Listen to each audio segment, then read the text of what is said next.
پھر پلٹ کر اس نے دروازہ بند کیا، باہر سے اس کی چٹخنی چڑھائی اور ادھر ادھر تیزی سے دیکھا۔ آس پاس کوئی نہ تھا، پورا ہال خالی پڑا تھا۔ دور سامنے تہہ خانے کی سیڑھیاں نظر آ رہی تھیں۔ اس نے ایک لمحہ ضائع کیے بنا پوری قوت سے سیڑھیوں کی طرف دوڑ لگا دی۔ سیڑھیاں چڑھ کر جب وہ بڑے ستون کے دروازے سے باہر آئی تو اس کا خیال تھا کہ یہاں ضرور خادمائیں نظر آئیں گی، لیکن یہاں بھی سناٹا طاری تھا۔ جب وہ ستون گھوم کر چبوترے کی طرف آئی تو وہاں وہ بڑا سا الو ایک ٹانگ پر کھڑا نظر آیا۔ اس کا رخ سامنے دروازے کی طرف تھا اور وہ بالکل اسی طرح کھڑا تھا جس طرح تانیہ نے اسے چھوڑا تھا۔ تانیہ اس وقت اس کے پیچھے تھی۔ وہ آہستہ آہستہ چڑھتی ہوئی چبوترے کی سیڑھیاں اترنے لگی۔ دروازے سے باہر نکلنے کے لیے اس کے سامنے سے گزرنا ضروری تھا۔ اس نے سیڑھی کی اوٹ میں بیٹھ کر تیزی سے بیگ کھولا اور اس میں سے چاقو نکال لیا۔ یہ ایک بڑے پھل کا چاقو تھا۔ اس نے سوچ لیا تھا کہ اگر اس الو نے اس پر حملہ کیا تو وہ چاقو سے اپنا دفاع کرنے کی کوشش کرے گی۔ چاقو ہاتھ میں تھام کر وہ بہت محتاط انداز میں نیچے اتری اور پھر چبوترے کی دیوار کے ساتھ چلتی ہوئی اس جگہ پہنچی جہاں الو کھڑا ہوا تھا۔ پھر وہ تیزی سے آگے بڑھ کر فوراً پلٹی۔ چاقو والا ہاتھ اس نے اٹھایا تھا۔ اگر اس الو نے اسے دیکھتے ہی پیچھے سے حملہ کیا تو وہ اس حملے کے لیے تیار تھی، لیکن الو تو آرام سے اپنی جگہ کھڑا رہا۔ وہ تو ٹس سے مس نہ ہوا۔ وہ ایک ٹانگ پر کھڑا تھا اور ایک آنکھ بند تھی۔ تب اچانک تانیہ کو احساس ہوا کہ جیسے اس الو میں جان ہی نہ ہو۔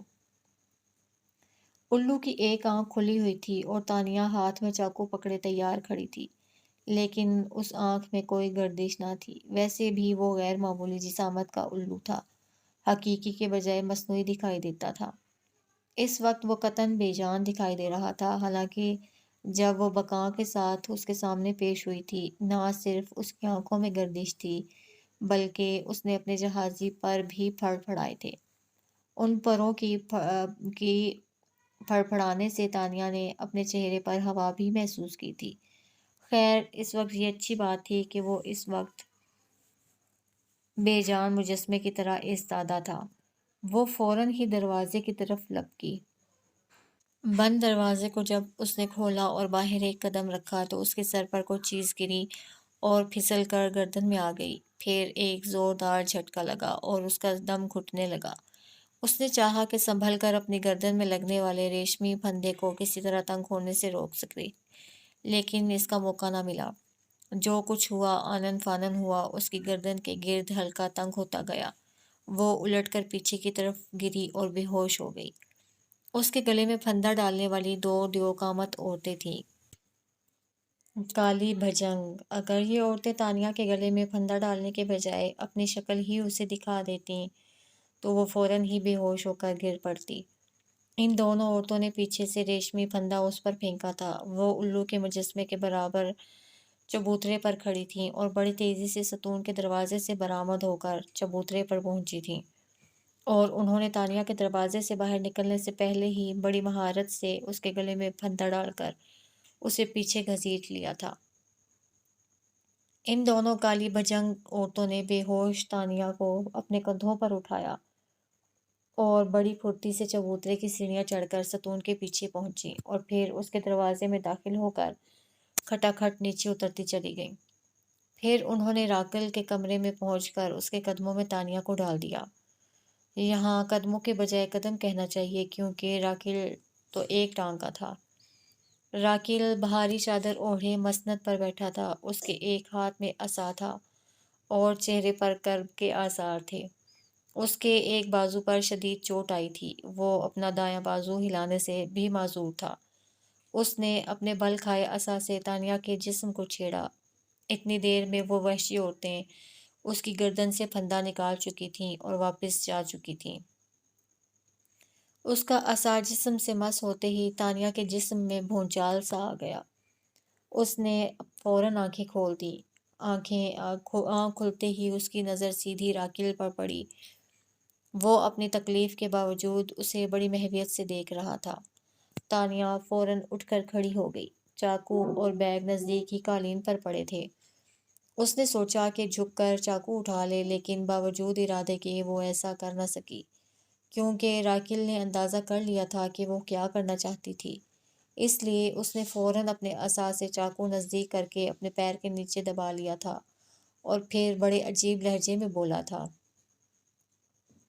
وار کرنا چاہتی ہے؟ ہاں، تانیہ نے بے دھڑک کہا۔ اور کتنے وار کرے گی؟ ابھی تو وہ مجھ پر وار کر کے بھاگی ہے۔ میں تیری صورت بگاڑ دینا چاہتی ہوں، تانیہ نے غصے سے کہا۔ تو جانتی نہیں کہ تو نے کیا کر دیا ہے؟ تو نے میرا ایک بازو بے جان کر دیا ہے، وہ شکایت بھرے لہجے میں بولا۔ کاش میں تجھے ختم کر سکتی۔ کاش میں تجھے ختم کر سکتی، تانیہ کا غصہ برقرار تھا۔ میں تو ویسے ہی مرا ہوا ہوں، مجھے اور کیا مارنا؟ اس نے پھر شکایتی انداز اختیار کیا۔ ابھی تو مرا نہیں، انشاءاللہ تو ضرور مرے گا، اور ساتھ میں تیری بہن کا بھی جنازہ اٹھے گا۔ تانیہ بھڑک رہی تھی۔ ہا ہا ہا، اس نے ایک مکروہ قہقہا لگایا، پھر رک کر بولا، کیا عورتوں والی بات کرتی ہے؟ اسے عورتوں والی بات نہ سمجھ، تانیہ نے اسے گھورتے ہوئے کہا۔ تو نہیں جانتی کہ تو کہاں ہے، تو یہ بھی نہیں جانتی کہ کس کی قید میں ہے۔ یاد رکھ، تیرا جنازہ اٹھنے میں یہاں سے بالکل دیر نہ لگے گی۔ راکیل کا اب تیور بدلا۔ میرا چاقو مجھے دے دے، تانیہ نے کہا۔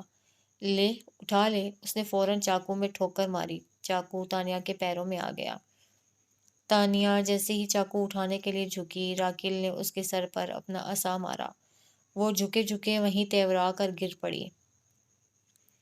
تب راکیل نے بیٹھے بیٹھے اپنا عصا مسند پر کھٹ کھٹ بجایا۔ آواز سنتے ہی وہ دونوں وحشی عورتیں پردہ ہٹا کر اندر آ گئیں۔ اٹھاؤ اسے اور زندان میں پھینک دو، 3 دن بھوکا رکھو، جاؤ، راکیل نے تیور بدل کر کہا۔ ان دونوں کالی بھجنگ عورتوں نے اسے مل کر اٹھایا اور تیزی سے کمرے سے نکل گئیں۔ پھر ان وحشی عورتوں نے اسے زندان کے دروازے پر پہنچا دیا۔ زندان کے دروازے سے بھی ایک دیو قامت کالی بھجنگ عورت برآمد ہوئی۔ اس نے ایک نظر بے ہوش تانیہ کو دیکھا، جو اس کے کندھوں پر سوئی ہوئی تھی۔ پھر وہ ان عورتوں سے مخاطب ہو کر بولی، کون ہے یہ؟ ہمیں نہیں معلوم کون ہے یہ، ان میں سے ایک عورت نے کہا۔ پھر یہاں لانے کا مقصد راکل نے بھیجا ہے، اس کا حکم ہے کہ اسے 3 دن تک بھوکا رکھنا ہے۔ اسے زمین پر لٹا دو۔ اسے بے ہوش کس نے کیا ہے؟ راکل نے۔ یہ کہہ کر ان دونوں عورتوں نے تانیہ کو زمین پر لٹا دیا، ساتھ ہی اس کا بیگ رکھ دیا اور واپس چلی گئی۔ اس دیو قامت عورت نے تانیہ کو کسی گڑیا کی طرح اپنے ہاتھوں پر اٹھایا اور پھر اسے ایک کمرے میں بند کر کے باہر سے دروازہ بند کر دیا اور تالا لگا دیا۔ کچھ دیر کے بعد جب تانیہ کو ہوش آیا تو اس نے خود کو ایک چھوٹے سے کمرے میں بند پایا۔ وہ فوراً اٹھ کر بیٹھ گئی۔ تھوڑے حواس بحال ہوئے تو اس نے دروازے کو جھنجھوڑا۔ دروازہ باہر سے بند تھا۔ اس کمرے میں کوئی کھڑکی وغیرہ نہ تھی، البتہ کافی اونچائی پر ایک روشن دان ضرور تھا۔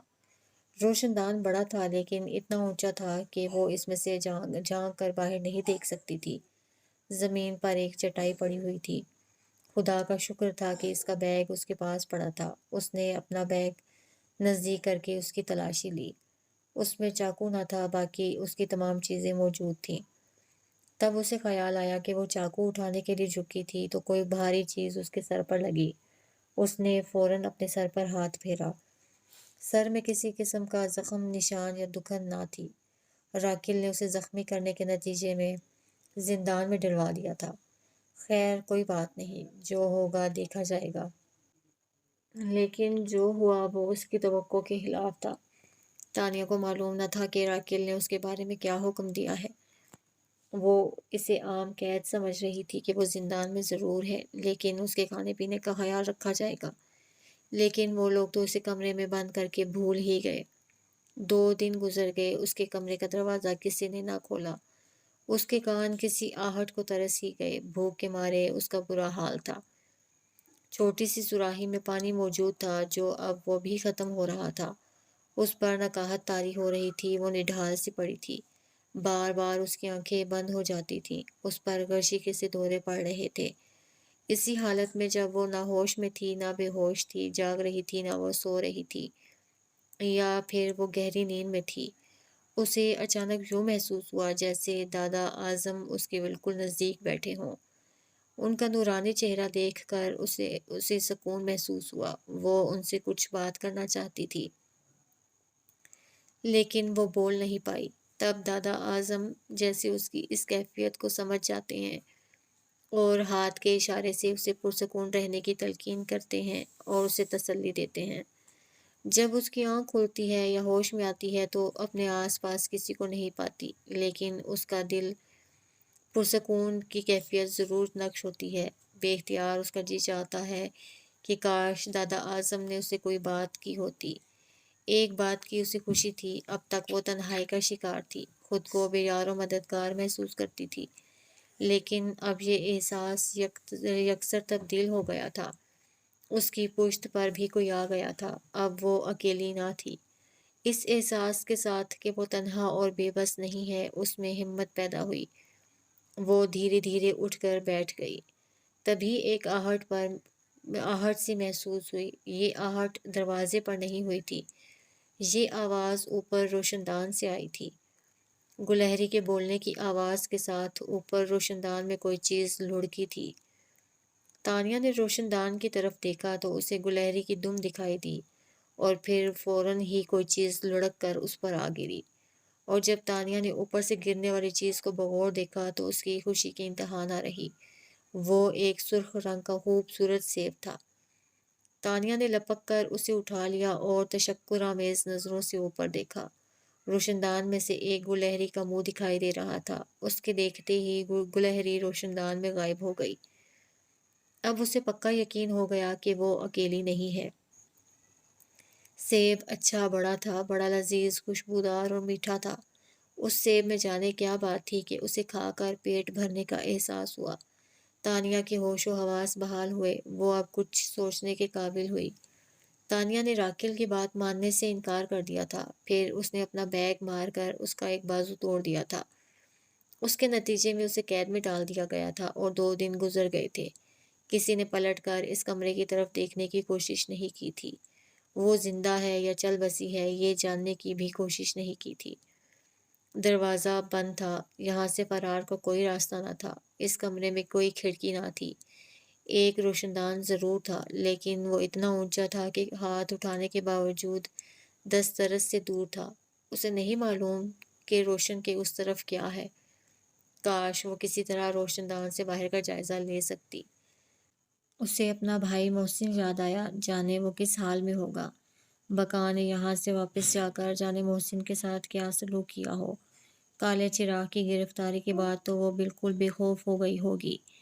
اسے کالے چراغ کی بھی فکر تھی، جانے اس ہمدرد شخص کا کیا حشر کیا جا چکا ہو، کہیں اس کی زندگی بھی نہ مختصر کر دی گئی ہو۔ اب وہ کیا کرے؟ وہ اپنے بھائی محسن کو بچانے آئی تھی، لیکن اس کی اپنی زندگی خطرے میں آ گئی تھی۔ اگر اسے یہ بھی امداد نہ ملتی، وہ بھوکی ہی ایڑیاں رگڑ رگڑ کر مر جاتی۔ ایک سوال یہ بھی تھا کہ یہ سیب کہاں سے آیا تھا، اس صحرا میں، اور ایسا خوشبودار سیب۔ پھر اسے روشن دان تک کس نے پہنچایا؟ گلہری تو ایسی چیزیں کھانے کی خود شوقین ہوتی ہے، اس نے خود کیوں نہ کھایا، نیچے کیوں لڑکا دیا؟ پھر اس سیب میں اتنی سیرابی کہاں سے آئی کہ اسے کھا کر پیٹ بھر کر کھانا کھانے کا گمان کیوں ہوا؟ کیا یہ سلسلہ جاری رہے گا یا محض اتفاق سے ایسا ہو گیا ہے؟ اور دادا اعظم کے یہاں آنے کا احساس محض ایک خواب تھا، اس کا وہم تھا، یا واقعی وہ اس کی تسلی کے لیے یہاں آ گئے تھے؟ وہ دادا اعظم ہی تو تھے جن کی وجہ سے اس کی اپنی زندگی خود اس پر آشکار ہوئی تھی۔ اس کی داستان حیات کا عنوان تو وہی ہے۔ وہ اگر اس کی مدد نہیں کریں گے تو پھر کون کرے گا؟ ابھی وہ انہی باتوں میں الجھی ہوئی تھی، اپنی نجات کا راستہ سوچ رہی تھی کہ دروازے پر کچھ کھٹ پٹ کی آواز آئی، جیسے کوئی باہر سے دروازہ کھول رہا ہو۔ تانیہ ذرا سنبھل کر بیٹھ گئی۔ چند لمحوں بعد دروازہ کھلا، اس کے سامنے راکل کھڑا تھا، بغل میں عصا دبائے۔ اس نے اپنے کندھے پر ایک بھاری چادر ڈال رکھی تھی، شاید اپنا ٹوٹا ہوا بازو چھپانے کے لیے۔ راکل نے تانیہ کو حشاش بشاش کمرے کے وسط میں بیٹھا دیکھا تو بڑا حیران ہوا۔ 2 دن کی بھوک نے اس پر ذرا بھی اثر نہ کیا تھا، بلکہ یوں محسوس ہوتا تھا جیسے وہ ابھی کھا پی کر تازہ ہو کر بیٹھی ہو۔ وہ تو سمجھ رہا تھا کہ تانیہ کی بھوک کی وجہ سے بری حالت ہوگی، وہاں تو معاملہ ہی کچھ اور نکلا۔ کیسی ہے تو؟ راکیل اسا ٹیکتا ہوا کمرے میں داخل ہوا۔ دیکھ لے، اتنے بڑے دیدے تو ہیں تیرے۔ تانیہ غصے میں آ گئی۔ یہ کیسے ممکن ہے؟ وہ ابھی تک حیران تھا۔ سب کچھ ممکن ہے، تو نے دیکھ لیا نا قید کر کے، میں کوئی معمولی لڑکی نہیں ہوں۔ تانیہ نے اس پر رعب جمانے کی کوشش کی۔ میں نے کب کہا کہ تو معمولی لڑکی ہے؟ معمولی ہوتی تو یہاں تک کیسے آ جاتی؟ راکیل بولا۔ راکیل، کیا تو اپنی بہن کو سمجھا نہیں سکتا؟ تانیہ نے فوراً موضوع تبدیل کر دیا۔ کیا سمجھاؤں؟ جیسے وہ کچھ نہ جانتا ہو۔ میرے بھائی کا پیچھا چھوڑ دے، تانیہ نے بتایا۔ اگر میں اس سے یہ کہوں گا تو وہ پلٹ کر مجھے کہے گی۔ تجھے وہ کیا کہہ سکتی ہے؟ وہ کہے گی کہ تو تانیہ کو آزاد کر دے، تو میں اس کی بات کیسے مان لوں گا بھلا؟ میں تانیہ کو آزاد کرنے کے لیے تو نہیں لایا یہاں، وہ تانیہ کی آنکھوں میں آنکھیں ڈال کر بولا۔ تانیہ تیری قید میں نہیں رہ سکے گی، یہ بات تو اچھی طرح جانتا ہے۔ تو خامخواہ اپنا وقت برباد کر رہا ہے۔ تو وقت کی بات کرتی ہے، میں تیرے پیچھے خود برباد ہو گیا۔ یہ محبت کی جنگ ہے، اس میں سب کچھ جائز ہوتا ہے، یہ بات تو اچھی طرح جانتی ہوگی۔ اچھی طرح جانتی ہوں، تانیہ نے طنزیہ انداز میں کہا۔ اچھی طرح جانتی ہوں کہ تیری تباہی زیادہ دور نہیں۔ راکیل نے بے ہنگم قہقہا لگایا۔ میں اگر تباہ ہوا تو نہ تو رہے گی اور نہ تیرا بھائی رہے گا۔ راکیل نے دھمکی دی۔ دیکھا جائے گا، تانیہ ڈرنے والوں میں سے نہ تھی۔ چل اب میرے ساتھ، وہ حرف مدعا پر آیا۔ کہاں؟ تانیہ نے پوچھا۔ زندگی کی ہر آسائش کو حاصل کرنے کے لیے اس نے سبز باغ دکھایا۔ مجھے بس میرا بھائی چاہیے، تانیہ نے مقصد حیات بیان کیا۔ وہ بھی مل جائے گا، یہ میرا تجھ سے وعدہ ہے، بس ایک بار میرا کہا مان لے۔ مجھے کیا کرنا ہوگا؟ تانیہ نے جاننا چاہا۔ محبت کا جواب محبت سے دینا ہوگا، اس نے صاف صاف کہا۔ لیکن مجھے تو تجھ سے محبت نہیں، تانیہ نے بھی کچھ چھپا کر نہ رکھا۔ ہو جائے گی، تو میرے بارے میں سوچنا تو شروع کر، راکیل نے کانٹا پھینکا۔ ایک لنگڑے اور بازو ٹوٹے شخص کے بارے میں میرے جیسی لڑکی کیا سوچے گی بھلا؟ اس نے کانٹا توڑ کر پھینک دیا۔ تانیہ کے اس جواب نے راکیل کے اندر آگ لگا دی۔ اس نے اپنی بغل سے عصا نکال لیا اور ایک ٹانگ پر جم کر کھڑا ہو گیا۔ پھر اس نے ہاتھ بلند کیا اور چاہا کہ عصا اس کے سر پر دے مارے۔ اسی وقت وہ دیو قامت عورت کمرے میں داخل ہوئی جو شاید اس قید خانے کی نگران تھی۔ اس عورت نے آتے ہی پکارا، راکیل! راکیل کا ہاتھ اٹھا رہ گیا، وہ پہلے ہی غصہ میں تھا، اس مداخلت بجا پر بھنگا کر رہ گیا۔ کیا ہے؟ وہ دھاڑا۔ وہ دیو قامت کالی بھجنگ عورت اس کے سامنے آ کر ادب سے جھکی اور بہت مؤدبانہ لہجے میں بولی۔ سردار کولانا کا کارندہ آیا، وہ تجھ سے فوراً ملنا چاہتا ہے۔ سردار کولانا کا نام سن کر راکیل کا اوپر اٹھا ہوا ہاتھ فوراً نیچے گر گیا۔ اس نے اپنا عصا بغل میں دبا لیا، ایک نظر تانیہ کی طرف دیکھا جیسے کہتا ہو، میرا انتظار کر، تجھے ابھی آ کر بتاتا ہوں۔ پھر فوراً پلٹا اور بغیر کچھ کہے اس دیو قامت عورت کے ساتھ ہو لیا۔ وہ دیو قامت عورت قید خانے کے دروازے تک اس کے ساتھ آئی۔ سامنے دو مسلح دربان موجود تھے، وہ ان کو دیکھ کر واپس لوٹ گئی۔ راکیل آہستہ آہستہ آگے بڑھتا رہا، وہ دونوں دربان آگے آگے چلنے لگے۔ جب راکیل اس عمارت کے بڑے دروازے کے سامنے پہنچا تو ایک دربان نے چیخ کر کہا، دروازہ کھولو، راکیل آیا ہے، سردار کولانا کے کارندے سے ملنا چاہتا ہے۔ یہ اعلان سن کر 6 آدمی داہنی اور 6 آدمی بائیں کوٹھڑی سے برآمد ہوئے اور ان 12 آدمیوں نے مل کر اس بڑے اور بھاری دروازے کو کھولا۔ دروازہ کھلا تو سامنے گھوڑے پر سردار کولانا کا کارندہ نظر آیا۔ وہ سانولی رنگت کا ایک عجیب سے چہرے کا شخص تھا۔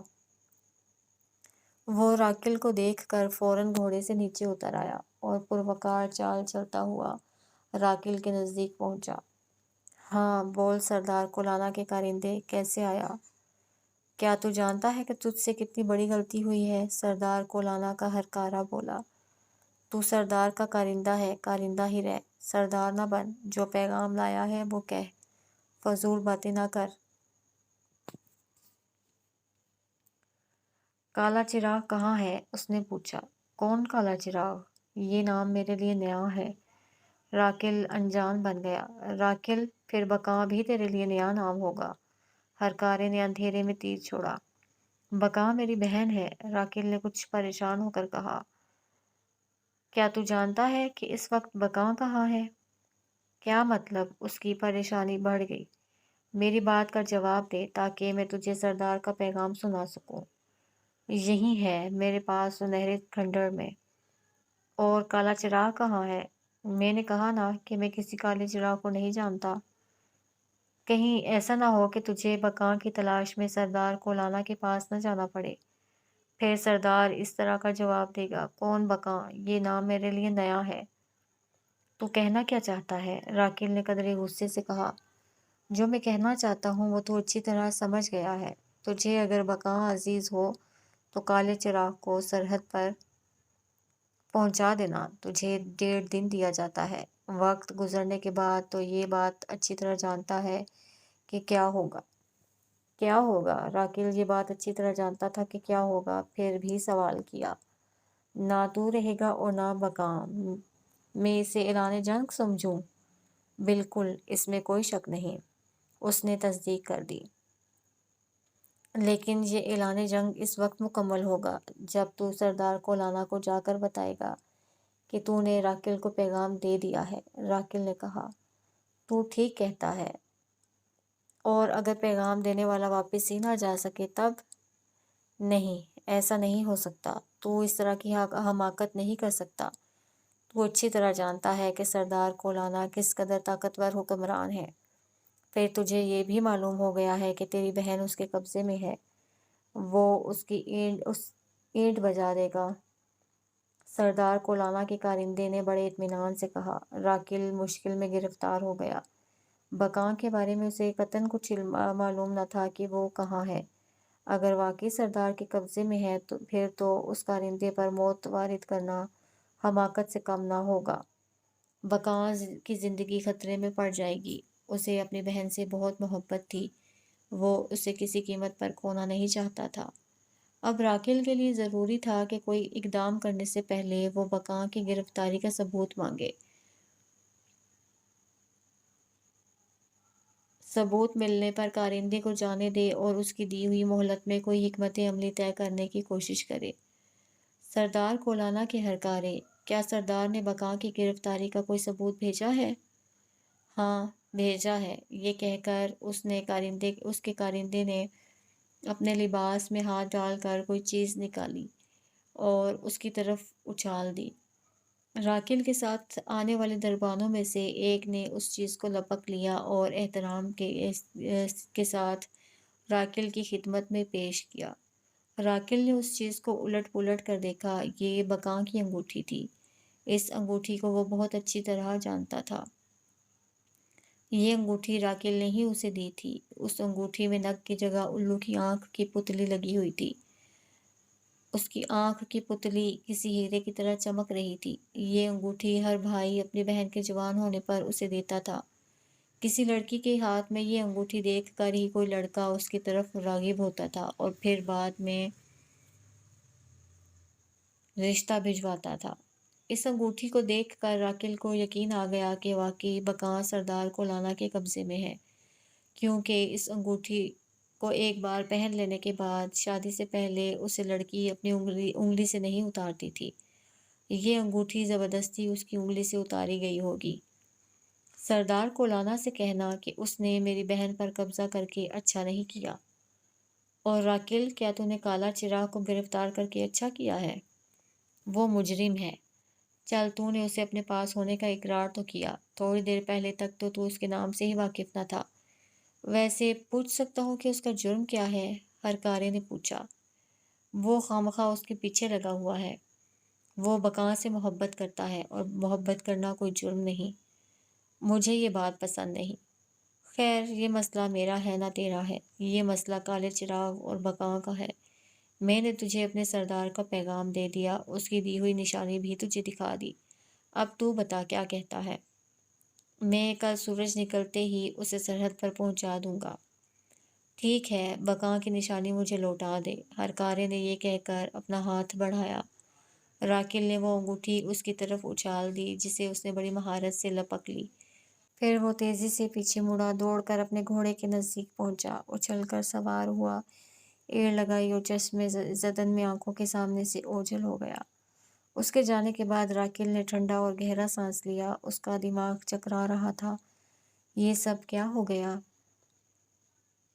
سردار کولانا کو کیسے معلوم ہوا کہ کالا چراغ اس کے قبضے میں ہے؟ پھر اس نے بقا کو کہاں سے اور کیسے اغوا کروا لیا؟ لگتا ہے اس نے بقا کو صحرا سے اغوا کروایا ہے۔ وہ ضرور محسن سے ملنے گئی ہوگی۔ اس محسن کے عشق نے تو اسے کہیں کا نہ چھوڑا۔ اب اسے ہر قیمت پر کالے چراغ کو آزاد کرنا ہوگا، ورنہ سردار کولانا ایسا سرفرا شخص ہے کہ اس سے کوئی بعید نہیں کہ وہ سنہرے کھنڈر پر چڑھائی کر دے۔ ہرکارے کے جاتے ہی 12 آدمیوں نے مل کر بھاری دروازہ بند کر دیا۔ دروازے کی آواز پر راکل رکا، وہ واپس مڑا اور سیڑھیاں چڑھنے لگا۔ اس کے مسلح دربان اس کے آگے تھے۔ راکل نے پھر زندان کا رخ کیا۔ اسے دیکھتے ہی دیوقامت عورت نے قید خانے کا دروازہ کھولا اور اس کے پیچھے پیچھے چل دی۔ تانیہ کے کمرے کے سامنے پہنچ کر اس کالی بھجنگ عورت نے دروازے پر لگا تالا کھولا اور پھر ہاتھ مار کر دروازہ کھول دیا۔ راکل کھٹ کھٹ کرتا کمرے کے اندر داخل ہوا۔ تانیہ خاموشی سے اسے دیکھتی رہی۔ اس کی سمجھ میں نہ آیا کہ وہ ابھی تو اس کے ہاتھوں ذلیل ہو کر گیا ہے، پھر دوبارہ آ گیا۔ یہ ڈھیٹ پن کی انتہا تھی۔ آخر اب وہ کیا کرنے آیا ہے؟ اس کے چہرے پر تھکان اور مایوسی کے اثرات تھے۔ تانیہ سمجھی کہ شاید وہ اپنے رویے پر شرمندہ ہے اور اب وہ اس سے معذرت کرنے آیا ہے، لیکن ایسا نہیں تھا۔ وہ کوئی اور ہی منصوبہ لے کر ادھر آیا تھا۔ وہ کچھ دیر تانیہ کے سامنے خاموش کھڑا رہا، پھر دھیرے سے بولا، تانیہ، بہت بری خبر ہے۔ کیا ہوا؟ تانیہ کے دماغ میں فوراً محسن راؤ کا خیال آیا۔ کہیں خدا نخواستہ اسے کچھ نہ ہو گیا ہو۔ وہ فکر مند لہجے میں بولی، میرا بھائی تو ٹھیک ہے؟ ہاں، وہ تو ٹھیک ہی ہوگا، اسے کیا ہونا ہے، راکل نے سخت لہجے میں کہا۔ ویسے یہ سارا فساد اسی کا پھیلایا ہوا ہے۔ میرے بھائی نے کیا فساد پھیلا دیا؟ وہ تو خود ایک مظلوم شخص ہے، اور کوئی مظلوم شخص بھلا کیا فساد پھیلا سکتا ہے؟ اس نے میرا سر جھکا دیا ہے، راکل نے شکایت بھرے لہجے میں کہا۔ آخر کچھ پتہ تو چلے، ایسا کیا کیا ہے میرے بھائی نے؟ نہ میری بہن تمہارے بھائی کی محبت میں گرفتار ہوتی، اور نہ آج مجھے یہ دن دیکھنا پڑتا۔ اسے سردار کولانا نے اغوا کروا لیا ہے، راکل نے انکشاف کیا۔ بقا کے اغوا کی خبر سن کر تانیہ کے دل میں انار چھوٹنے لگے۔ ایک خوشی کی لہر اٹھی جو اس کے پورے وجود کو سرشار کر گئی۔ اسے تھوڑا سا افسوس ہوا کہ اس کے اغوا کی خبر کیوں آئی، اس کے قتل کی خبر کیوں نہ آئی۔ پھر بھی یہ وقت خوشی کے اظہار کا نہ تھا۔ اس نے مصلحت سے کام لیتے ہوئے پوچھا، آخر کیوں؟ کالے چراغ کی وجہ سے۔ میں سمجھی نہیں۔ کالا چراغ سردار کولانا کا اہم آدمی ہے۔ اسے کسی نہ کسی طرح یہ معلوم ہو گیا کہ وہ میرے قبضے میں ہے۔ جواباً اس نے بقا کو اپنے قبضے میں کر لیا اور اب پیغام بھجوایا کہ میں کالے چراغ کو اس کے حوالے کر دوں اور اپنی بہن کو لے جاؤں، ورنہ وہ بقا کو مار دے گا اور لشکر کشی کر کے میرے علاقے پر قبضہ کر لے گا۔ تو یہ سب مجھے کیوں بتا رہا ہے؟ میں کیا کروں؟ تانیہ نے بے نیازی سے کہا۔ وہ اندر سے خوش تھی۔ مجھے تیری مدد کی ضرورت ہے۔ میں بھلا تیری کیا مدد کر سکتی ہوں؟ میں خود تیری قید میں ہوں اور میرا بھائی تیری بہن کی قید میں ہے۔ میں کالے چراغ کو واپس نہیں کرنا چاہتا، یہ میری توہین ہے، اور اپنی بہن کو بھی واپس لینا چاہتا ہوں، وہ سردار کولانا کے قبضے میں ہے، یہ بھی میری توہین ہے۔ راکل نے بساط بچھائی۔ مجھے کیا کرنا ہوگا یہ بتا، تانیہ نے بساط بچھتے دیکھ کر پوچھا۔ میرا ایک دوست ہے، اس تک میرا پیغام پہنچانا ہوگا۔ میرا کوئی آدمی اب اس کے علاقے میں قدم نہیں رکھ سکتا، اور میرے دوست تک پہنچنے کے لیے کولانا کے علاقے سے گزرنا پڑے گا۔ تو اس کے علاقے سے آسانی سے گزر سکتی ہے، تجھ پر کوئی شک بھی نہیں کرے گا۔ ٹھیک ہے، میں جانے کے لیے تیار ہوں، تانیہ نے فوراً حامی بھر لی۔ وہ چاہتی تھی کہ اس قید خانے سے کسی طرح نجات مل جائے۔ ہو سکتا ہے کہ راستے میں اسے کوئی فرار کا راستہ سوجھ جائے۔ تانیہ اپنے ذہن میں فرار کے منصوبے تراش رہی تھی تو راکھل نے کچھ اور ہی سوچ لیا تھا، اور اس نے جو کچھ سوچ لیا تھا اگر اس کے بارے میں تانیہ کو ذرا بھی شبہ ہو جاتا تو وہ اس قید خانے سے نکلتی ہی نہیں۔ راکھل ایک کینہ پرور شخص تھا۔ تانیہ نے نہ صرف اس کی بات نہیں مانی بلکہ قدم قدم پر اس کی توہین کی تھی۔ وہ اس کو بھلا کیوں کر چھوڑ دیتا؟ آ پھر میرے ساتھ، راکھل نے چلنے کا اشارہ کیا۔ تانیہ نے جلدی جلدی اپنا بکھرا ہوا سامان سمیٹا۔ اس کا سامان ہی کیا تھا، چند جوڑے کپڑے اور کچھ ضرورت کی چیزیں۔ بیگ بھر کر اس نے زپ بند کی، بیگ اپنے کندھے پر ڈالا اور بولی، چل۔ راکھل اپنے عصا کو بیساکھی بنائے پکے فرش پر کھٹ کھٹ کرتا آگے بڑھا۔ تانیہ اس کے ساتھ ساتھ چلنے لگی۔ قید خانے کی دیو قامت اور عورت نے ان دونوں کو دروازے تک پہنچایا، جھک کر تعظیم دی اور قید خانے کا دروازہ بند کر کے مستعد کھڑی ہو گئی۔ راکھل نے اپنے کمرے میں پہنچ کر اپنی مسند سنبھالی اور اپنے عصا کو 3 بار مسند پر مارا۔ کھٹ کھٹ کی آواز پر 2 گول چہرے والی خاتمائیں پردہ ہٹا کر اندر آئیں۔ انہوں نے آدھا جھک کر راکھل کو تعظیم دی اور تانیہ کو حیرت بھری نظروں سے دیکھا۔ کیا حکم ہے راکھل؟ پھر ان میں سے ایک نے پوچھا۔ صدر دروازے پر میرا حکم پہنچا کہ سواری اور سوار مجھے تیار ملے، میں ابھی آتا ہوں۔ ٹھیک ہے راکھل، یہ کہہ کر وہ دونوں آدھا جھکیں اور تیزی سے پردوں میں غروب ہو گئی۔ خادماؤں کے جانے کے بعد وہ دونوں کمرے میں اکیلے رہ گئے۔ تانیہ چاہتی تھی کہ وہ اس سے بات کرے لیکن اس کی سمجھ میں نہ آیا کہ کیا بات کرے۔ خود راکھل نے بھی کوئی بات نہ چھیڑی۔ اس کے چہرے پر ایک گمبھیر سوچ طاری تھی۔ وہ پردوں کی طرف ایک ٹک دیکھے جا رہا تھا، یوں لگتا تھا جیسے اسے کسی کے بچھڑنے کا غم ہو۔ کچھ دیر کے بعد وہ اپنے عصا کے سہارے اٹھا، عصا بغل میں دبایا اور تانیہ کے چہرے پر نظر ڈالے بغیر مخاطب ہوا۔ اب وقت رخصت آ گیا۔ تانیہ نے کوئی جواب نہ دیا، وہ خاموشی سے اس کے پیچھے پیچھے چل دی۔ صدر دروازے پر جب وہ دونوں پہنچے تو ایک مسلح دربان نے زور سے آواز لگائی، راکھل آ رہا ہے، دروازہ کھولا جائے۔ 6 آدمی دائیں کوٹھڑی اور 6 آدمی بائیں کوٹھڑی سے برآمد ہوئے۔ انہوں نے بڑی پھرتی سے بڑا دروازہ کھولا۔ دروازہ کھلتے ہی راکھل جو آخری سیڑھی پر کھڑا تھا اتر کر دروازے کی طرف بڑھا۔ دروازے کے باہر 6 مسلح سوار مستعد کھڑے تھے۔ ان کے ساتھ ہی 2 اونٹنیاں سجی ہوئی بیٹھی تھیں۔ تانیہ کو ایک اونٹنی پر سوار کرایا گیا، دوسری اونٹنی پر راکھل کو بٹھایا گیا۔ پھر راکھل نے ایک سوار کو نزدیک بلا کر کچھ ہدایت دی جسے تانیہ دور ہونے کی وجہ سے سن نہ سکی۔ پھر وہ سوار جسے ہدایت دی گئی تھی دونوں اونٹنیوں کے آگے آیا۔ اس نے منہ سے ایک عجیب آواز نکالی اور یہ قافلہ کھنڈروں کے درمیان سے گزرتا ہوا میدان میں آ گیا۔ سب سے آگے ایک گھڑ سوار تھا، اس کے پیچھے تانیہ، تانیہ کے پیچھے راکھل اور راکھل کے پیچھے 5 سوار اور تھے، اور اب یہ قافلہ برق رفتاری سے مغرب کی جانب رواں دواں تھا۔ تانیہ سوچ رہی تھی کہ راکھل نے کہا تھا کہ کسی دوست کو اس کا پیغام پہنچانا ہے تاکہ وہ سردار کولانا کو متوقع حملہ کا مقابلہ کر سکے، اور یہ کہ یہ پیغام وہی پہنچا سکتی تھی کیونکہ دوست تک پہنچنے کے لیے کولانا کی سرحدوں سے گزرنا پڑتا۔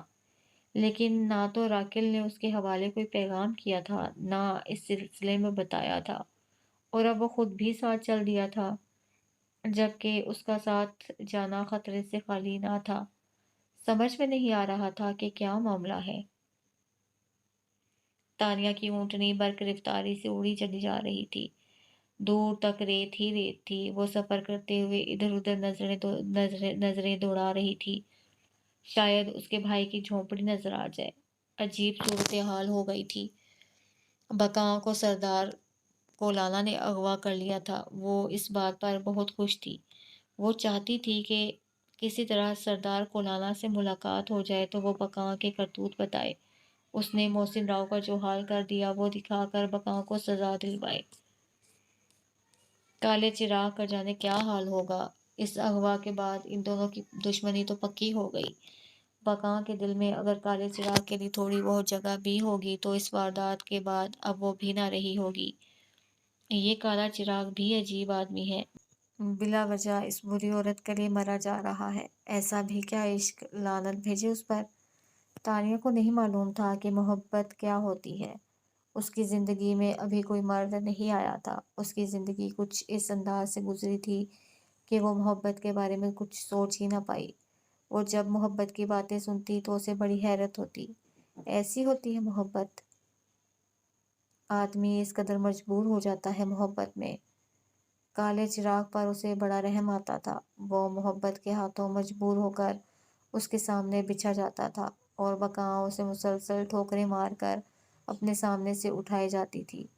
اس کا بس چلتا تو وہ بقاں کے ہاتھ پاؤں باندھ کر کالے چراغ کے سامنے ڈال دیتی اور کہتی کہ لو اب اس سے اپنے سارے بدلے لے لو اور اس کو اتنی ٹھوکریں مارو کہ ٹھوکریں کھا کر ٹھوکریں مارنے کا مفہوم اس کی سمجھ میں اچھی طرح آ جائے۔ وہ اسی طرح کی باتیں جانے کتنی دیر تک سوچتی رہی۔ اس کی اونٹنی برق رفتاری سے اپنے سفر پر تھی۔ پھر اسے اپنے سامنے کچھ پتھریلا سا علاقہ دکھائی دیا۔ اونچی نیچی پہاڑیاں، چھوٹے بڑے پتھر جگہ جگہ پڑے ہوئے۔ آگے والے سوار نے اب اپنی رفتار کم کر دی تھی۔ تھوڑا سا آگے جانے کے بعد وہ سوار رک گیا۔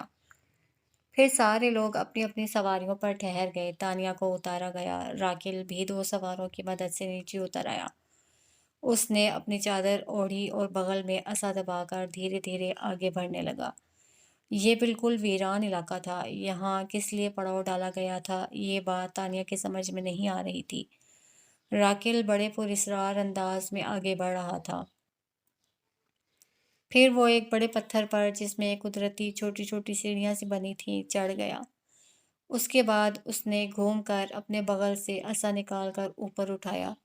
یہ ایک خاص قسم کا اشارہ تھا۔ اشارہ پاتے ہی دو مسلح سوار تانیہ کے نزدیک آئے اور انہوں نے تانیہ کے ہاتھ پکڑ لیے اور اس کو کھینچ کر آگے بڑھنے لگے۔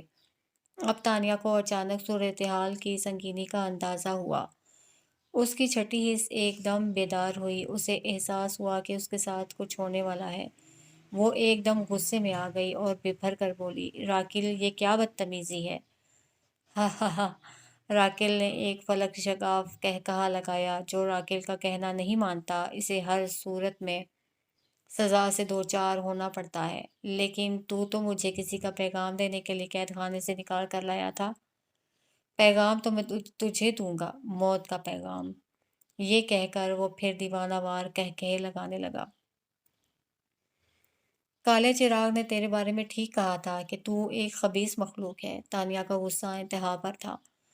اس نے ٹھیک کہا تھا، میں واقعی خبیث مخلوق ہوں۔ اب تو میری خباثت دیکھ۔ یہ کہہ کر وہ اپنے سواروں سے مخاطب ہوا، اسے اٹھاؤ اور چاہے وفات میں ڈال دو۔ پھر جو کچھ ہوا چشمِ زدن میں ہوا۔ راکل کا حکم پا کر دونوں سوار اس کے دونوں ہاتھ کھینچتے ہوئے آگے بڑھے۔ پھر ایک جگہ رک کر انہوں نے تانیہ کے پیر پکڑ کر اوپر اٹھایا، ڈنڈا ڈولی کے انداز میں اسے جھولے دیے اور پھر ایک عجیب سی آواز نکال کر اسے ہوا میں اچھال دیا۔ جب وہ نیچے گری تو تانیہ کو احساس ہوا کہ اسے کہاں پھینکا گیا ہے۔ وہ ایک بہت گہرا کنواں تھا اور وہ اس میں گرتی چلی جا رہی تھی۔ یہ چاہے وفات تھا۔ اس کنویں میں گرائے جانے والا کبھی زندہ نہیں بچتا تھا، وفات پا جاتا تھا۔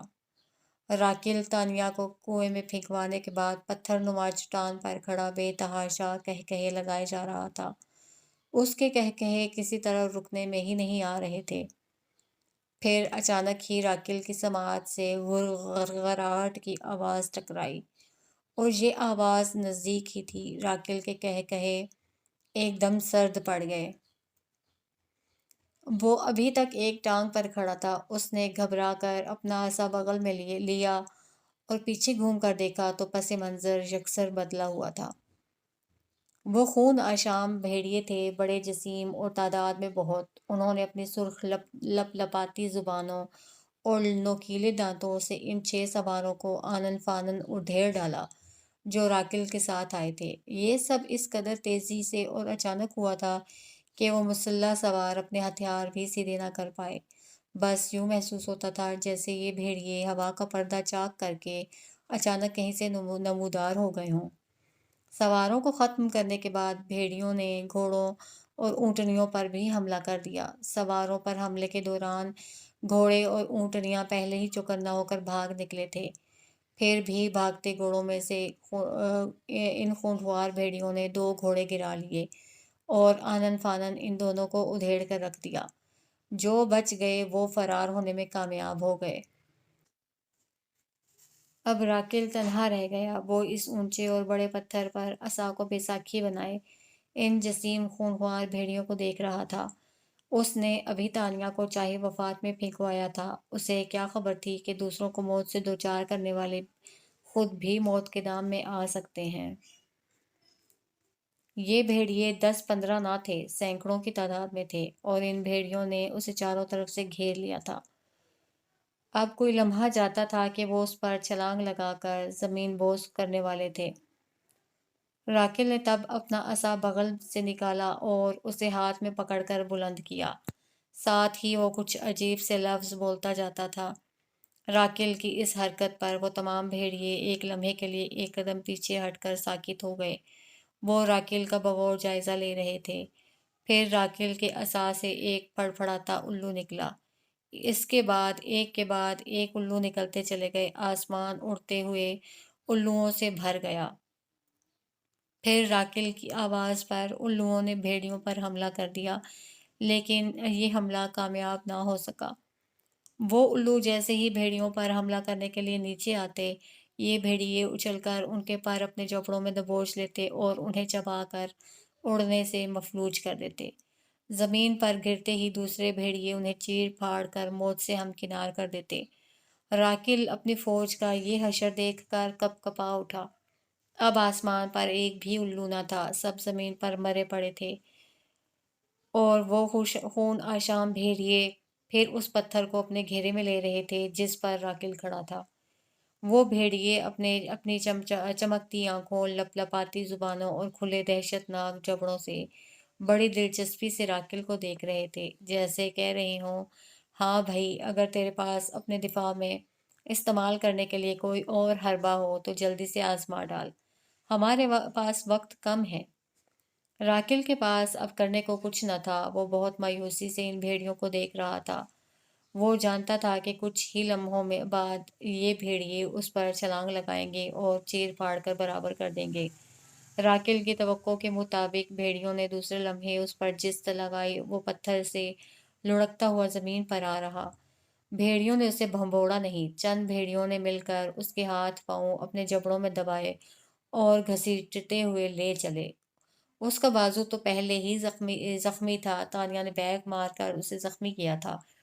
اب ان بھیڑیوں کے دانتوں کی گرفت اس کی جان نکالے دے رہی تھی۔ بھیڑیے اس کی تکلیف سے بے نیاز آگے بڑھتے جا رہے تھے۔ راکل ایک بھاری بھرکم شخص تھا۔ جب بھیڑیے اسے گھسیٹتے ہوئے تھک جاتے تو تازہ دم بھیڑیے ان کی جگہ لے لیتے اور راکل کو گھسیٹنے لگتے۔ راکل اب تکلیف کے باعث بے ہوش ہو چکا تھا۔ بھیڑیوں کو اس بات کی پرواہ نہ تھی کہ راکل کس حال میں ہے، ہوش میں ہے یا ہوش گنوا بیٹھا ہے۔ وہ سدھے ہوئے کتوں کی طرح اپنا سفر جاری رکھے ہوئے تھے۔ راکل کو گھسیٹنے والے بھیڑیے جب تھک جاتے تو ان کی جگہ دوسرے بھیڑیے لے لیتے۔ وہ بھیڑیے بغیر رکے پوری رات سفر کرتے رہے۔ اب صبح کے آثار نمایاں ہونے لگے تھے۔ سورج کا سرخ کنارہ افق سے ابھرتا ہوا نظر آ رہا تھا۔ روشنی پھیلتی جا رہی تھی اور وہ بھیڑیے راکل کو ریت پر گھسیٹتے ہوئے لیے جا رہے تھے۔ پھر ایک ایسا وقت آیا کہ وہ بھیڑیے ایک جگہ ٹھہر گئے۔ یوں لگا جیسے کسی نے انہیں رکنے کا اشارہ کیا ہو۔ وہ راکل کو چھوڑ کر پیچھے ہٹے اور پھر ایک دوسرے سے مل کر کھڑے ہو گئے اور زور زور سے ہانپنے لگے۔ راکل اوندھے منہ ریت پر پڑا ہوا تھا، اس کا جسم جگہ جگہ سے زخمی تھا۔ بھیڑیے اب اسے قطعاً بے نیاز ہو چکے تھے، جیسے انہوں نے راکل کو ہدایت کے مطابق منزل پر پہنچا دیا ہو۔ وہ سارے کے سارے بھیڑیے اب اس الو پر نظر جمائے ہوئے تھے جو سامنے جھونپڑی کی چھت پر بیٹھا تھا۔ وہ ان بھیڑیوں کو دیکھتے ہی بے چین ہو گیا تھا۔ یکایک اس نے اڑنے کے لیے پر تولے۔ اس کے اڑتے ہی آگے کھڑے چند بھیڑیے ایک دوسرے سے الگ ہو کر کھڑے ہو گئے۔ پھر جیسے ہی اس الو نے ان پر حملہ کرنے کے لیے نیچے پرواز کی، اسی وقت دو بھیڑیوں نے اچھل کر اس کے پروں کو اپنے جبڑوں میں دبوچ لیا۔ پھر جیسے ہی وہ دونوں بھیڑیے ریت پر گرے، ان کے گرتے ہی دوسرے بھیڑیوں نے اس الو کو نوچ ڈالا۔ پھر چار بھیڑیے اپنے غول میں سے نکلے اور انہوں نے جھونپڑی کے دروازے کی طرف رخ کیا، جہاں ایک سانپ کنڈلی مارے اور پھن پھیلائے ان بھیڑیوں کو اپنی طرف آتا دیکھ رہا تھا۔ وہ چاروں بھیڑیے اس سانپ کے نزدیک پہنچ کر ایک دوسرے سے دور ہو گئے۔ سانپ کو چاروں بھیڑیوں پر بیک وقت نظر رکھنا مشکل ہو گیا۔ اسے اپنی جان خطرے میں نظر آنے لگی۔ اس نے گھبرا کر سامنے والے بھیڑیے پر حملہ کر دیا۔ ابھی وہ سانپ آگے بڑھ کر اس بھیڑیے کو کاٹ نہ پایا تھا کہ پیچھے سے ایک بھیڑیے نے اس کی دم اپنے جبڑے میں لے لی۔ پھر ان تین بھیڑیوں کو اس ناگ کو کیفر کردار پہنچانے میں کوئی دقت پیش نہ آئی۔ الو اور سانپ کو ختم کرنے کے بعد جیسے ان کا کام مکمل ہو گیا، ان چاروں بھیڑیوں نے اپنی تھوتنی اوپر اٹھا کر عجیب سی آوازیں نکالیں۔ اس کے بعد ایک سمت دوڑ لگا دی۔ ان کے آگے نکلتے ہی بقیہ بھیڑیے بھی ان چاروں کے پیچھے ہو لیے۔ ان کے دوڑنے کی وجہ سے ریت اڑنے لگی اور پھر وہ ریت کے بادلوں میں اس طرح گم ہو گئے جیسے وہ ریت کے بنے ہوئے تھے۔ محسن راؤ کو کچھ معلوم ہی نہ تھا کہ اس کی جھونپڑی کے آگے کیا تماشا ہو چکا ہے۔ صبح کا وقت تھا، وہ گہری نیند سو رہا تھا۔ پھر اس کے کانوں میں گھرراہٹ کی سی آوازیں آئیں۔ یہ کچھ غیر معمولی آوازیں تھیں۔ اس طرح کی آوازیں اس نے آج تک نہ سنی تھیں۔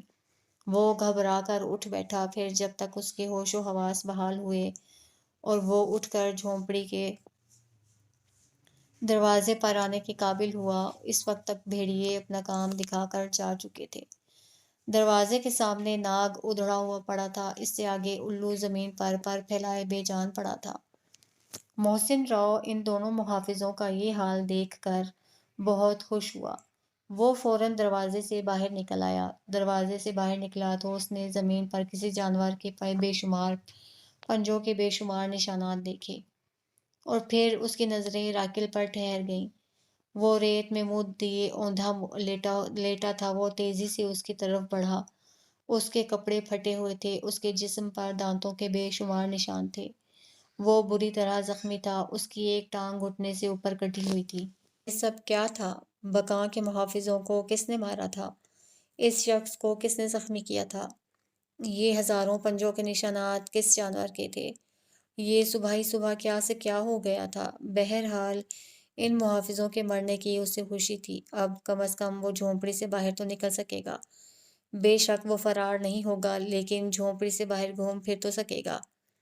محسن راؤ نے بمشکل اس اجنبی شخص کو سیدھا کیا۔ تب اسے احساس ہوا کہ وہ کس قدر کمزور ہو چکا ہے۔ وہ چاہتا تو اس بے ہوش شخص کو اپنی جھونپڑی میں لے جائے، لیکن اسے سیدھا کرنے میں کتنی دقت پیش آئی تھی، تو اسے اٹھا کر یا گھسیٹ کر اندر لے جانا اس کے بس کا ہرگز نہ تھا۔ پھر اس نے سوچا کہ جھونپڑی میں سے پانی لا کر اس کے منہ پر چھینٹے مارے۔ جب اسے ہوش آ جائے تو پھر اسے سہارا دے کر جھونپڑی میں لے جائے۔ وہ قدر تیز چلتا ہوا جھونپڑی میں آیا۔ اس نے سراہی سے کٹورے میں پانی نکالا اور پھر اس اجنبی شخص کے پاس پہنچ گیا۔ اس نے کٹورے سے پانی لے کر اس کے منہ پر چھینٹے مارنے شروع کیے۔ ساتھ میں وہ اسے آوازیں بھی لگا رہا تھا، ارے بھائی، اے بھائی صاحب، ہوش میں آؤ۔ بالآخر محسن راؤ اسے ہوش میں لانے میں کامیاب ہو گیا۔ راکل کی آنکھ کھلی تو اس نے خود کو ریت پر لیٹا ہوا پایا۔ وہ بری طرح زخمی تھا۔ زخموں سے ٹیسیں اٹھ رہی تھیں۔ اوپر آسمان تھا اور اس کے سامنے ایک اجنبی شخص بیٹھا تھا۔ اس نے فوراً اٹھنے کی کوشش کی، لیکن محسن راؤ نے اسے اٹھنے سے منع کر دیا۔ وہ چاہتا تھا کہ وہ کچھ دیر لیٹا رہے تاکہ اسے مکمل طور پر ہوش آ جائے۔ کون ہو تم؟ محسن راؤ نے اسے ہمدردی سے دیکھتے ہوئے پوچھا۔ یہی سوال میں تجھ سے کرنا چاہتا ہوں۔ راکل نے اس کے سوال کا جواب دینے کے بجائے الٹا سوال کیا۔ میں ایک قیدی ہوں، محسن راؤ نے اسے بتایا۔ قیدی ہو؟ اس صحرا میں تجھے کس نے قید کیا ہے؟ بقاں نے، محسن راؤ نے بتایا۔ اوہ! راکل نے ٹھنڈا سانس لیا اور چپ ہو گیا۔ کیا تم بقاں کو جانتے ہو؟ کیا تو محسن ہے؟ راکل نے اس کے سوال کا جواب دینے کے بجائے الٹا سوال کیا۔ محسن راؤ ایک اجنبی شخص کے منہ سے اپنا نام سن کر حیرت زدہ رہ گیا۔ اس نے گھبرا کر پوچھا، تم کون ہو؟ میں راکل ہوں، راکل نے اپنا تعارف کروایا۔ اوہ، اس مرتبہ محسن راؤ کے ٹھنڈا سانس لینے کی باری تھی۔ کیا تو مجھے جانتا ہے؟ ہاں، میں تجھے اچھی طرح جانتا ہوں، تو میری دشمن جہاں کا بھائی ہے۔ محسن راؤ نے اسے گہری نظروں سے دیکھا۔ تو مجھے کس طرح جانتا ہے؟ راکل نے پوچھا۔ یہی سوال میں تجھ سے کرنا چاہتا ہوں۔ مجھے بقا نے تیرے بارے میں بہت کچھ بتا رکھا ہے، اور تیرے بارے میں سب کچھ مجھے کالے چراغ نے بتایا، محسن بولا۔ کالا چراغ؟ وہ ایک دم گھبرا کر بولا۔ اوہ، غضب ہو گیا۔ کیا ہوا؟ اتنا دن چڑھ آیا، مجھے تو سورج نکلتے ہی کالے چراغ کو سردار کولانا کے سامنے حاضر کرنا تھا۔ یہ بھیڑیے مجھے کہاں لے آئے؟ میں تو سمجھا تھا کہ یہ سردار کولانا کی فوج ہے۔ او ہو، تو وہ باہر بھیڑیوں کے پنجوں کے نشان ہیں۔ کیا تجھے بھیڑیوں نے زخمی کیا ہے؟ اور کیا بقا کے محافظوں کو انہیں نے مارا ہے؟ محسن راؤ نے پوچھا۔ ہاں، ایسا ہی ہوا ہے۔ بقا یہاں سے کالے چراغ کو زنجیروں میں جکڑ کر گھسیٹتی ہوئی لے گئی تھی۔ وہ بیچارہ تو راستے میں ہی دم توڑ گیا ہوگا۔ وہ خبیث اتنی آسانی سے مرنے والی چیز نہیں۔ کاش وہ مر گیا ہوتا تو مجھے آج یہ دن دیکھنے نہ پڑتے۔ یہ سردار کولانا کون ہے؟ کالا چراغ سردار کولانا کا دست راست ہے۔ سردار کولانا کو کسی طرح معلوم ہو گیا کہ کالا چراغ میری قید میں ہے۔ اس نے بقا کو اغوا کروا لیا اور بدلے میں کالے چراغ کو مانگا۔ آج صبح میں کالے چراغ کو اس کے حوالے کر کے اپنی بہن کو لے آتا، لیکن اب تو کھیل ہی بگڑ گیا۔ اس نے مجھے وعدہ خلاف سمجھ کر جانے کیا سے کیا کر ڈالا ہوگا۔ وہ بہت غصے والا حکمراں ہے اور ایک بہت بڑی فوج کا مالک، راکل نے بتایا۔ تو بقا کو اغوا کر لیا گیا؟ اب وہ سردار کولانا کی گرفت میں ہے۔ یہ بات میری خوشی کا باعث ہے۔ تیرے لیے خوشی کی بات ہوگی، میرے لیے نہیں۔ وہ میری بہن ہے، میں اس سے بہت محبت کرتا ہوں۔ تو نے اپنی بہن کو کبھی یہ نہیں سکھایا کہ دوسروں کو تکلیف نہیں دینا چاہیے؟ وہ تجھ سے بہت محبت کرتی ہے۔ محبت میں تکلیف دینا جائز ہے؟ کسی کی زندگی تباہ کر دینا ٹھیک ہے؟ تجھے تو بقا کی محبت پر ناز ہونا چاہیے۔ میرا ستیہ ناز ہو گیا اور تجھے ناز کی سوجی ہے۔ اسے کہو وہ کالے چراغ سے محبت کی پینگیں بڑھا لے، میری جان بخش دے۔ اب تو خود اس کی جان خطرے میں ہے، اللہ کرے وہ مر جائے۔ محسن راؤ کے دل سے بد دعا نکلی لیکن ہونٹوں پر نہ آئی۔ پھر اسے اپنی بہن کا خیال آیا۔ بقا اسے اپنے ساتھ لے گئی تھی، وہ اب کہاں ہے؟ اس کے بارے میں راکل نے اب تک کچھ نہیں بتایا تھا۔ میری بہن کہاں ہے؟ محسن نے پوچھا۔ کون، تانیہ؟ راکل نے گہرا سانس لیا۔ ہاں، وہ خیریت سے تو ہے۔ میں نہیں جانتا، یہ کہہ کر اس نے دوسری طرف منہ موڑ لیا۔ یہ کیسے ہو سکتا ہے؟ راکل، تو مجھ سے کیا چھپا رہا ہے؟ میں کچھ نہیں چھپا رہا، بس تو یوں سمجھ کہ وہ گم ہو گئی۔ کہاں گم ہو گئی؟ میں اس سے زیادہ کچھ نہیں جانتا۔ راکل نے یہ کہہ کر سختی سے ہونٹ بھینچ لیے۔ تب محسن راؤ کو احساس ہوا کہ راکل زخموں سے چور ہے اور اس سے مسلسل سوال جواب کیے جا رہا ہے۔ اسے راکل کو اندر لے جانا چاہیے اور اس کے زخموں کا کوئی علاج کرنا چاہیے۔ راکل اٹھ، میرے ساتھ جھونپڑی میں چل، تو شدید زخمی ہے، محسن راؤ نے ہمدردی سے کہا۔ راکل نے آنکھ اٹھا کر بڑی ممنونیت سے محسن راؤ کو دیکھا۔ اسے انسان کی عظمت کا احساس ہوا۔ یہ انسان ہی ہے جو کسی کو تکلیف میں نہیں دیکھ سکتا۔ اس وقت یہاں کوئی غیر انسان ہوتا تو اس کے منہ پر ٹھوکر مار کر اپنا رستہ لیتا۔ بقا نے ایک انسان سے محبت کر کے کچھ اچھا نہیں کیا، لیکن اب کیا ہو سکتا تھا؟ معاملہ بہت آگے بڑھ گیا تھا۔ محسن راؤ میں جس قدر طاقت تھی، اس سے زیادہ طاقت صرف کر کے اس نے راکل کو اٹھنے میں مدد دی۔ پھر وہ کسی نہ کسی طرح اسے جھونپڑی میں لے آیا۔ وہ اسے اٹھا کر بری طرح ہانپنے لگا۔ راکل اس کو خاموشی سے ہانپتے ہوئے دیکھتا رہا۔ کچھ دیر کے بعد جب محسن راؤ کی حالت کچھ بہتر ہوئی تو اس نے پوچھا، راکل، تیرے زخم کیسے ٹھیک ہوں گے؟ یہ جو سامنے الو مرا پڑا ہے اسے میرے پاس لا، راکل نے کہا۔ محسن باہر پڑے الو کو پر سے پکڑ کر اٹھا لایا۔ بھیڑیوں نے اس کا سر اور بازو چبا ڈالے تھے۔ لے، محسن راؤ نے وہ الو راکل کے نزدیک رکھ دیا۔ اب تو کچھ دیر کے لیے جھونپڑی سے چلا جا۔ وہ کیوں؟ محسن راؤ نے حیران ہو کر پوچھا۔ میں جو اپنے زخموں کا علاج کروں گا وہ تو دیکھ نہیں پائے گا۔ اچھا ٹھیک ہے، میں باہر چلا جاتا ہوں۔ یہ کہہ کر وہ باہر نکل گیا۔ محسن راؤ کے باہر جانے کے بعد راکل نے اس الو کا دل اس کے سینے سے نکال کر اپنے منہ میں رکھا اور اسے پان کی طرح چبانے لگا۔ پھر اس نے الو کے خون سے اپنے ہاتھ بھرے اور اس خون کو اپنے زخموں پر ملنے لگا۔ جب اس نے الو کا خون اچھی طرح اپنے زخموں پر مل لیا، پھر آواز دی، آجا محسن، آجا۔ محسن اندر آیا تو وہ اندازہ نہ کر پایا کہ راکل نے اس الو کی لاش کے ساتھ کیا کیا ہے۔ اس نے الو کی طرف اشارہ کر کے کہا، اسے باہر لے جا، کھود کر گاڑ دے۔